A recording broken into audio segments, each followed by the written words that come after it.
열왕기상 3장의 내용은 우리가 읽은 말씀처럼 솔로몬이 왕이 되고 난 다음에 여호와 하나님 앞에 일천의 희생 혹은 일천의 번제를 드리면서 하나님 앞에 간구를 올리고 또 하나님께서 그에 대해서 응답하시는 그런 말씀의 내용이 나타납니다. 잘 알고 있는 그런 내용이죠. 하나님 앞에 구했던 내용은 자기는 왕이 되기에 너무 부족함이 많은 사람이다 하는 사실을 알면서 많은 백성들을 올바르게 선악을 잘 분별해서 판단하는 지혜와 총명한 마음을 달라고 하나님 앞에 기도를 올리게 되고, 하나님께서 그러한 간구를 들으시면서 가장 적절한 그런 기도를 했다는 사실들을 아시고서는 하나님께서 그가 구한 것뿐만 아니라 구하지 않은 것도 더해 주셨다는 그런 응답의 내용이 기록이 됩니다. 하나님 응답하셨던 그 사실에 대한 하나의 신뢰가 이제 16절부터 마지막 절까지 표현이 됩니다. 하나님께서 지혜와 총명감을 마음을 주셨다 하는 것이 어떻게 실제적으로 나타났는가에 대한 좋은 신뢰를 소개해주고 있어요. 솔로몬 자신이 왕이 되고 난 다음에 먼저 자신의 궁과 여호와의 전 예루살렘 주의 성을 짓기 시작합니다. 이제 나라를 정비하고 또 정교를 정비하는 일을 시작하게 된 것입니다. 그러면서 그가 가졌던 자세가 어떤 자세였는가 하는 내용들 우리가 쭉 보게 되면, 그가 아버지 다윗이 하나님을 향해서 가졌던 그 마음을 그대로 본받으려고 애를 쓰는 모습을 보여줍니다. 그 내용이 어떻게 소개가 되느냐, 6절 말씀 가서 보시면은 이렇게 표현했죠. 아버지 다윗이 성실과 공의와 정직한 마음으로 주와 함께 주 앞에서 행함으로 주께서 그에게 큰 은혜를 베푸셨고 또 주께서 그를 위하여 이 큰 은혜를 항상 주셔서 오늘과 같이 그의 자리에 앉을 아들을 그에게 주셨습니다. 그가 아버지가 하나님을 향하여 가졌던 그 마음을 잘 표현하면서 그 자신 또한 그런 아버지의 모습을 본받으려고 하는 자세를 그가 가지고 있었다는 사실이죠. 3절에 보면 솔로몬이 여호와를 사랑하고 그의 아버지 다윗의 법도를 행하였다 이렇게 표현되어 있습니다. 여호와의 언약궤는 다윗의 궁에 모셔져 있긴 했지만 여호와 하나님께 드리는 이 제사를 드릴 수 있는 것이 아직 준비가 되지 않았었습니다. 그래서 여러 산당에서 제사를 드린 일이 있었을 때 이 솔로몬이 기브온이라고 하는 비교적 큰 산당을 찾아갑니다. 그때 10,000마리의 희생 제물을 가지고서 그곳에 함께 나아가게 되고 거기에서 하나님 앞에 1천 번제를 드리게 됩니다. 4절 읽은 말씀에 보니까 솔로몬이 그 제단에 1천 번제를 드렸다. 1000번을 드렸다. 그런 말이 아니라 1,000마리의 희생의 제물을 가지고 번제를 드렸다 하는 뜻입니다. 그날 밤에 하나님께서 이 솔로몬에게 꿈 가운데 나타나십니다. 내가 너에게 무엇을 하면 좋겠는지 구해라. 이런 말씀을 듣게 되니까 이 솔로몬이 하나님 앞에 간구를 올리게 됩니다. 내가 왕이 된 것은 아버지 다윗이 하나님을 사랑했고 잘 섬겼고 하나님이 아버지 다윗에게 약속하신 바를 따라서 내게 왕이 되게 하신 것입니다. 이렇게 고백하죠.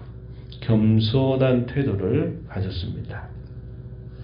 그리고서 고백하는 말 7절에 읽은 말씀처럼 다윗을 대신하여 왕이 되게 하셨사오나 종은 작은 아이라 출입할 줄을 알지 못하고 주께서 택하신 많은 백성 가운데 있다고 고백을 하면서 그 많은 백성들을 다 헤아릴 수가 없는데 이 많은 백성들을 재판하기 위해서는 지혜와 총명한 마음과 선악을 분별하는 마음을 주시기를 바랍니다. 이렇게 하나님 앞에 아뢰게 됩니다.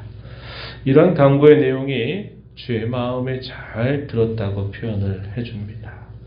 하나님께서 응답하셨던 말씀 11절 읽은 말씀으로 가서 보시면 내가 이것을 구하도다 자기를 위하여 장수하기를 구하지 않고 부도 구하지 아니하고 자기 원수의 생명을 멸하기를 구하지도 아니하였다. 오직 송사를 잘 분별하는 지혜를 구하였으니 내가 너의 말대로 해서 지혜와 총명한 마음을 주고 내 앞에도 내 뒤에도 전무후무하게 너와 같은 자가 일어남이 없게 할 것이다. 이렇게 응답하시고 내가 구하지 아니한 부귀와 영광도 내게 준다. 내 평생의 왕들 가운데 너와 같은 자가 없을 정도로 그렇게 주겠다. 하나님께서 응답하십니다.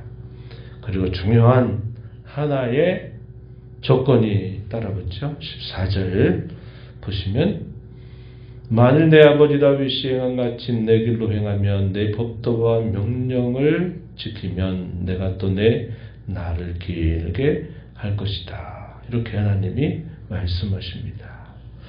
조건이었다 하는 겁니다. 그런 은혜를 잘 받아서 그것을 누리게 하는 중요한 조건으로서는 아버지 다윗이 행했던 그 자세처럼 너도 하나님이 기뻐하시는 길과 그분의 법도와 명령을 지켜야만 된다. 이런 사실을 말씀하시면서 응답하시게 됐습니다.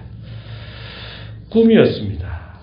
꿈속에서 그러한 말씀을 듣고 난 다음에 깨어보니까 하나님께서 자신에게 은혜를 베푸셨구나 하는 사실들을 알게 됐죠. 그래서 언약궤 앞에서 번제와 감사의 제물을 드리고서는 모든 신하들을 초청을 해서 그들에게 잔치를 배설하는 모습이 나타납니다. 그리고 이에 대한 하나의 신뢰가 이제 이어지는 말씀에서 마지막에 소개가 되는데 우리 많이 기억하고 있는 이야기입니다. 어떤 일이 있었느냐? 창기 두 여인이 아이를 낳습니다. 같이 아이를 낳고 자는데 한 창기가 그 갓난아기 위로 올라가서 그 갓난아기가 죽게 된 겁니다. 어떻게 했을까요? 그 자식을 죽였던 그 한 여인이 자기 옆에 있는 그 아이를 데려다가 자기 곁에 둔 겁니다.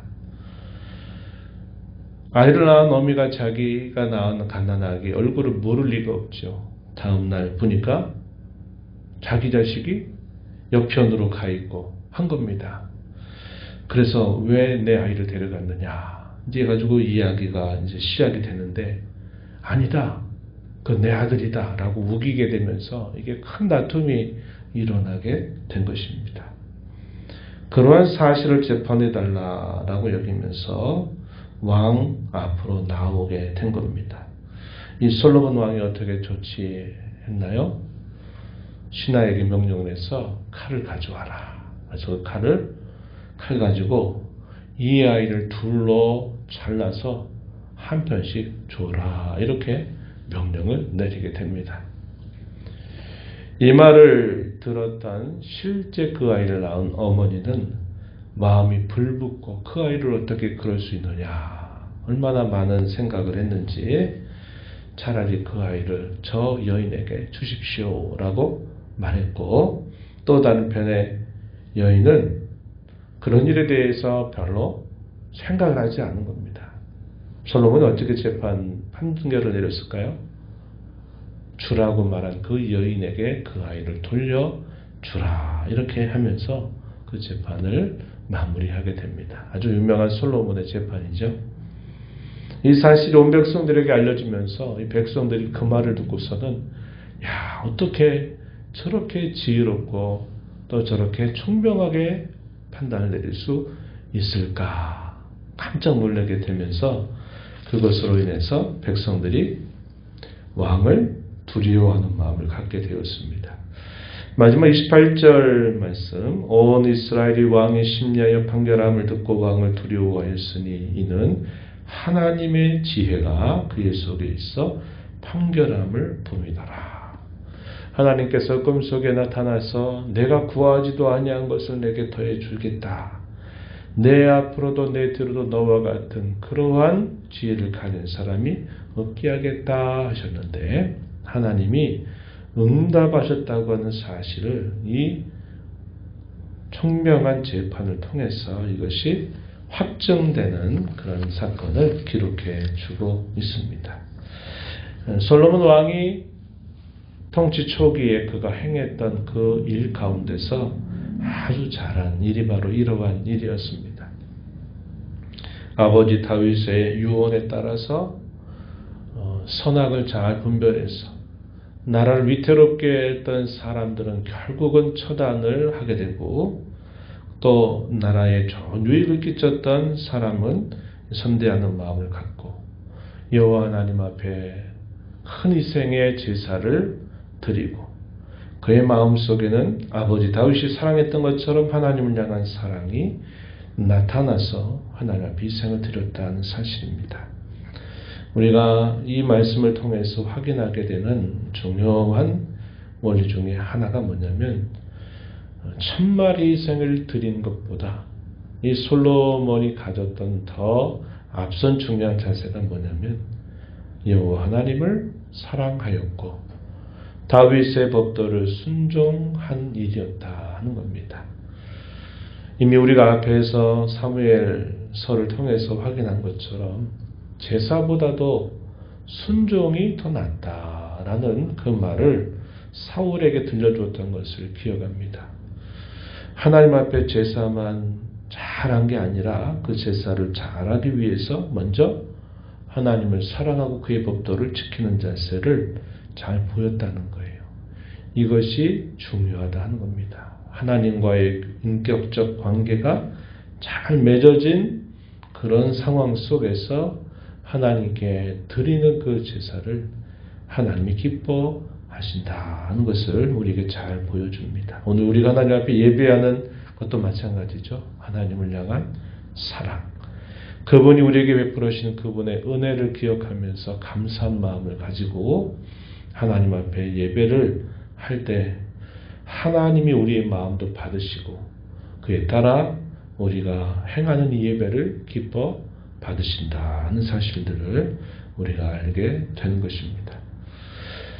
솔로몬이 이렇게 잘한 그 일의 이면에는 또 안타까운 하나의 불씨를 가지고 있었어요. 그것이 뭐냐면 우리가 앞부분에서 우리가 읽었던 말씀인데 그가 애굽의 왕 바로와 더불어 혼인 관계를 맺은 일, 그의 딸을 맞이했던 그 일은 두고두고 이것이 그에게 불씨가 되는 결과를 가져오게 된다는 겁니다. 이방 사람들과 화친을 위해서 애굽 나라와 이렇게 혼인 관계를 맺게 되었던 이 일이 하나의 시작이 돼서 이방의 여인들을 이 왕국으로 들여오는 일로 인하여 이 솔로몬이 나중에는 결국 우상 숭배에 빠지게 되고 하나님을 떠나게 되는 그러한 일이 있게 되었던 것 우리가 알게 되죠. 그래서 잘한 면들과 아쉬운 면들이 함께 있는 모습을 우리가 살펴보게 됩니다.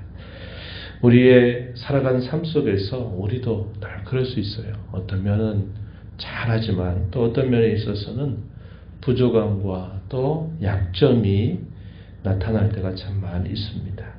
이러한 모습들이 우리에게 언제나 있을 수 있음을 잘 기억하면서 항상 주님과 함께 주님 앞에서 행하기를 다짐하고 힘써가는 저와 여러분이 되어야겠습니다. 기도를 올리는 자에게 하나님은 기도 응답을 약속하셨습니다. 가장 올바르게 구하는 것은 하나님의 마음을 헤아리며 그분의 뜻을 구하는 기도일 것입니다. 그러면 하나님이 우리에게 들어주신다 약속하셨으므로 우리가 하나님의 뜻을 언제나 살피고 먼저 구하는 그런 자세를 통해서 기도 응답을 늘 경험하며 주님을 기쁘시기에는 저와 여러분이 되기를 바랍니다. 하나님 아버지 감사합니다. 아버지 은혜로 또 한 주간을 잘 보내게 하셨다가 복된 주일 새벽 시간 또 저희들을 깨워주셔서 오늘도 아버지 앞에 저희의 걸음을 인도하시니 감사드립니다. 하나님 아버지 왕이 되면서 그의 아버지 다윗이 하나님을 사랑하고 그의 법도를 지켜 살았던 것을 좋은 본으로 받아서 하나님의 법을 기뻐하는 그런 솔로몬의 모습을 보여줍니다. 뿐만 아니라 1,000마리의 희생의 제사를 드리기 위해서 또 기본 산당으로 찾아서 하나님 앞에 제사를 올렸던 이 솔로몬에게 하나님은 기뻐 받으면서 그에게 구하지 않은 것들조차도 응답해 주심으로 그 나라를 잘 세워가는 기틀을 마련하게 해주셨음을 살펴보았습니다.